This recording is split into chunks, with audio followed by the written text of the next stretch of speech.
Class 2 of 2, the needs of learners. Analysis of the needs of different types of learners. The first one is visual learning style. Those who learn best through visual aids have a visual learning style. Visual aids include facial expressions, pictures, text with illustrations, Google Slides, PowerPoint presentations, and DVDs. Visual learners are those who think and learn in pictures. The advantages of this is clear charts and graphs can help learners in mapping directions or mapping concept structures. The disadvantages of the visual learning style.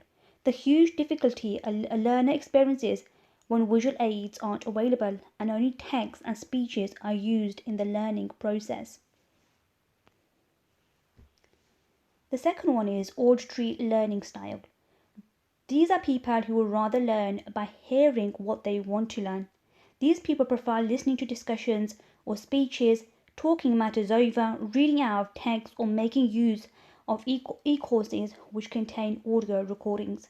One advantage of this style is that you assimilate and retain information without having to see it in text or pictures. The disadvantage of auditory learning style: when learning among silently reading learners, for example, let's just say in a library, this can be quite challenging. Read and write learning style. Some people like myself learn best by reading text or writing down notes from what we read, saw, or heard. A read and write learner will need writing materials to take down notes they think are important from what they read, heard, or saw.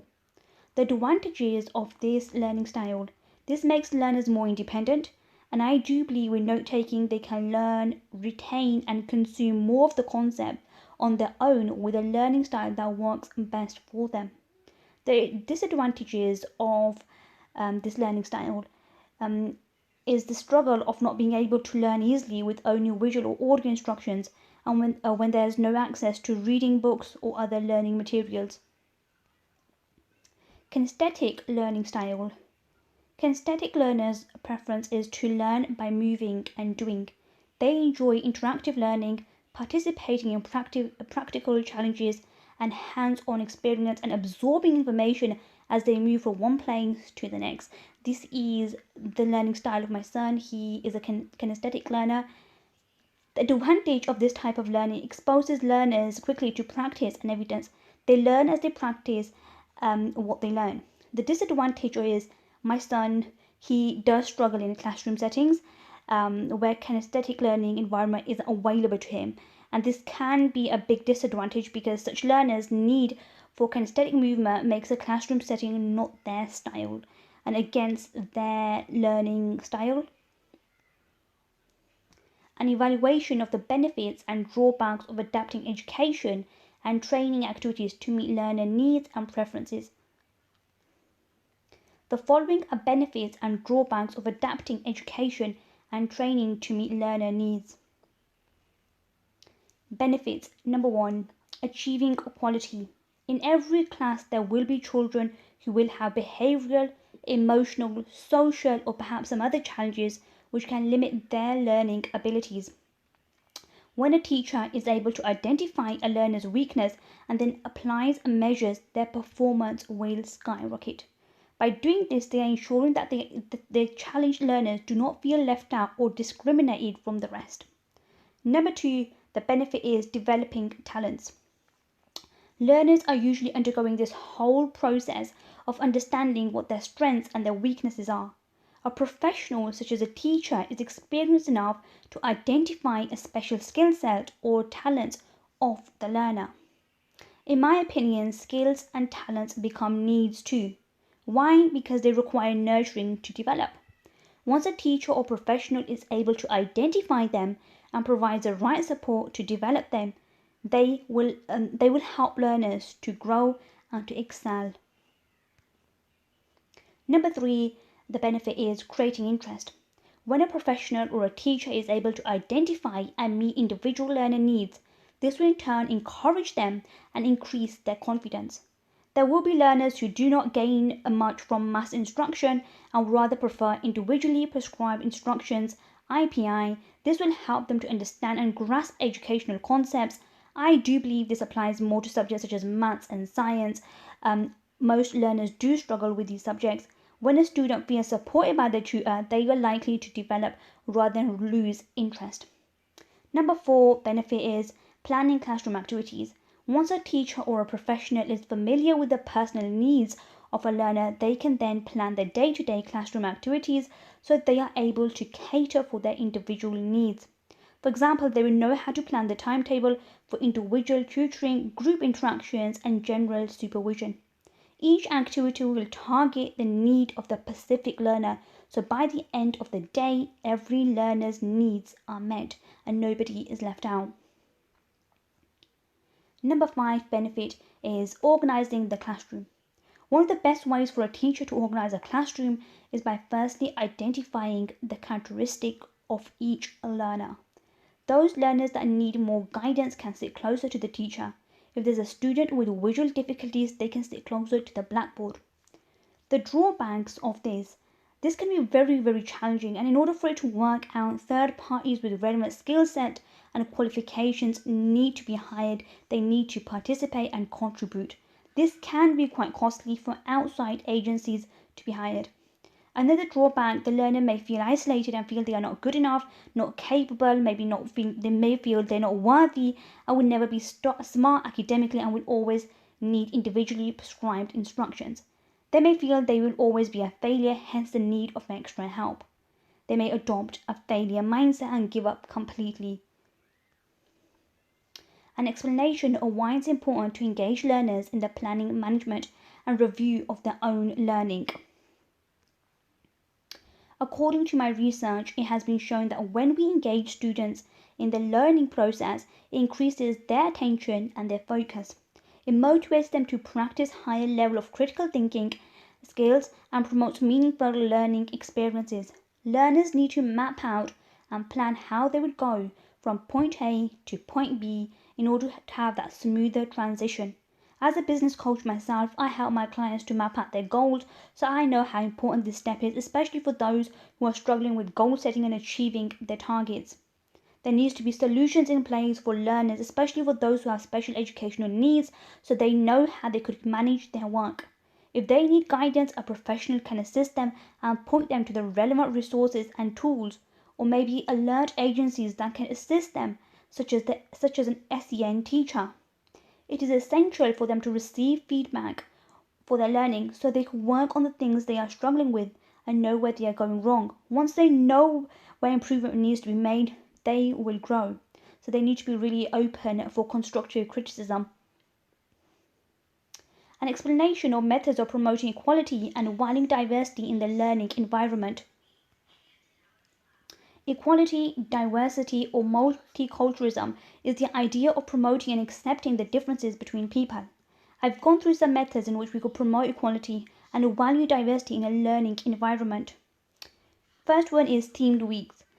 For example, we could have like Islam week or African week, teach children about religion, culture, the different foods, etc. Diverse images and resources.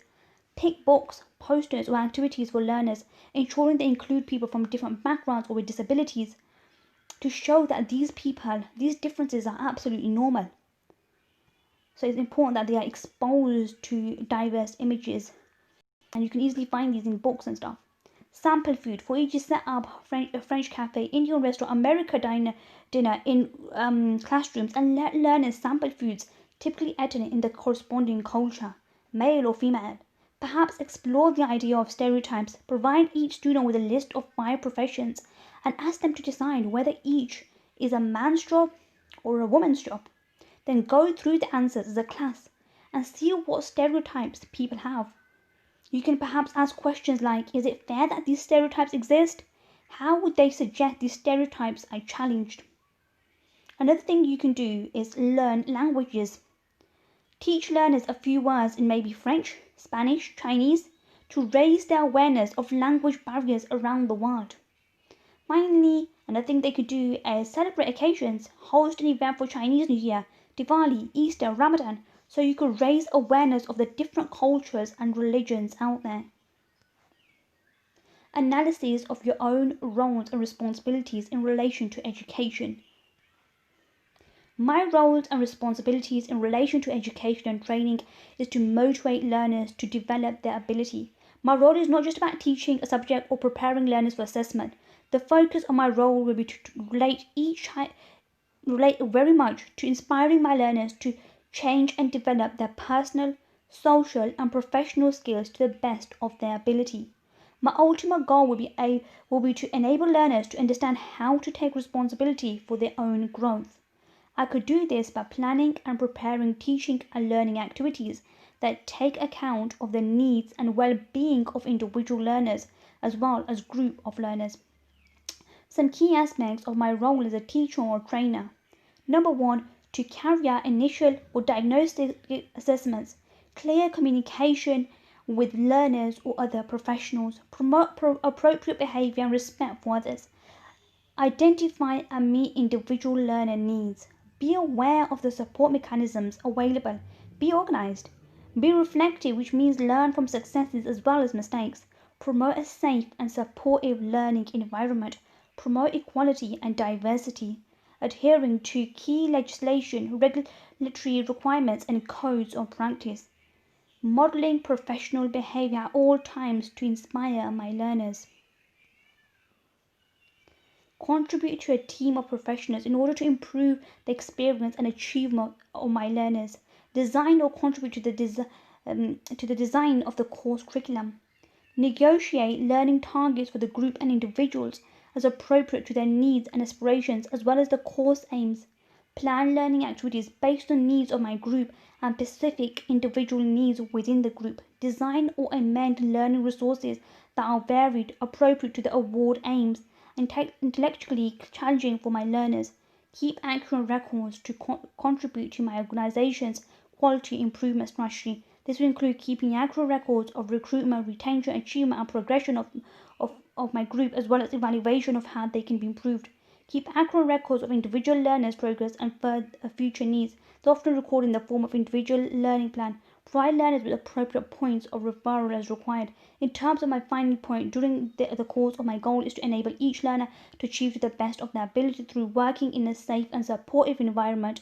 It is therefore my responsibility to know who my learners should contact if they need any additional support or specialist information such as finance, study skills, and counseling. An evaluation of the support mechanisms available to meet the potential needs of learners. Learners and multidimensional needs are beings whose development is unique and their journey will not be the same as their peers. I will evaluate the different support mechanisms to meet the needs of learners. Number one, fostering a support environment which promotes strong relationship among staff, students, and families. I believe creating a positive school climate based on strong relationship will provide a bedrock for learning. Students need to feel a sense of safety and belonging in order to thrive in school. These are some things which can help learners. Smaller school and class sizes. Looping. Teachers stay with the same learner for more than 1 year. Advisory classes which provide students with a community and allow teachers to check in with students and parents on a regular basis. Home visits and regular parent or teacher or student conferences to strengthen connections between schools or homes. Staff collaboration and leadership which strengthens trust among educators. Number two, implementing meaningful or engaging instructional practices which develop students' ability to manage their own learning. I believe skillfully combined with direct instruction, inquiry-based learning which is driven by students' interest will boost their motivation and develop real-world skills for them. Assessments which include feedback and opportunities to revise work help students learn how to learn. Number three, developing habits, skills, and mindsets which build students' social, emotional, and academic competence. This one is key in my opinion. When learners develop social, emotional skills, they develop greater awareness of oneself and others. Restorative practice such as cycles and peer meditation which teach learners to take responsibility and repair harm done in their relationships. Restorative practices serve to build individual skills and cultivate a stronger community while also boosting learner achievements. Number 4, creating an integrated system of school sports which include extended learning opportunities and community partnerships. Additional sports are available for the growing number of learners who experience adversity in the form of poverty, homelessness, learning obstacles, or lack of healthcare, mentoring and academic support, as well as summer learning opportunities like workshops. Some schools have partnered with local organisations and university staff so they can offer immersion experiences where students learn from professionals through internships or workshops on topics of interest. Through partnerships with community organisations, schools offer health, mental health, and social services to help students overcome barriers to learning. A social worker or community license will typically coordinate these services. Some schools will partner with university programs as well as health and mental health providers to bring trainees into school and support staff. Combining these four ingredients are essential, in my opinion, parts of a comprehensive framework that in practice builds on and reinforces each other to help meet the needs of learners. Analysis of the practitioner's role in the quality improvement of education and training. A learning support practitioner's role is to contribute to the provision of learning opportunities that promote the achievement and progression of learners they support. They will work with school staff to select students for mentoring, discuss the aims of mentoring with pupils, support pupils inside and outside of classroom, agree and write an action plan, make home visits to talk to parents about issues and to offer advice about strategies to deal with problems, liaising with schools, teachers, social workers, and educational psychologists, and make referrals where appropriate, organize and run drop-in sessions. The key skills for learning mentors: maturity, interpersonal skills, listening skills, organizational skills, problem-solving skills, communication skills, assertiveness, resilience, a non-judgmental approach, and lastly, ability to relate to young children and act as role model. In conclusion, their role can be quite challenging but very rewarding. They need to have the right attitude and the right mindset for this role.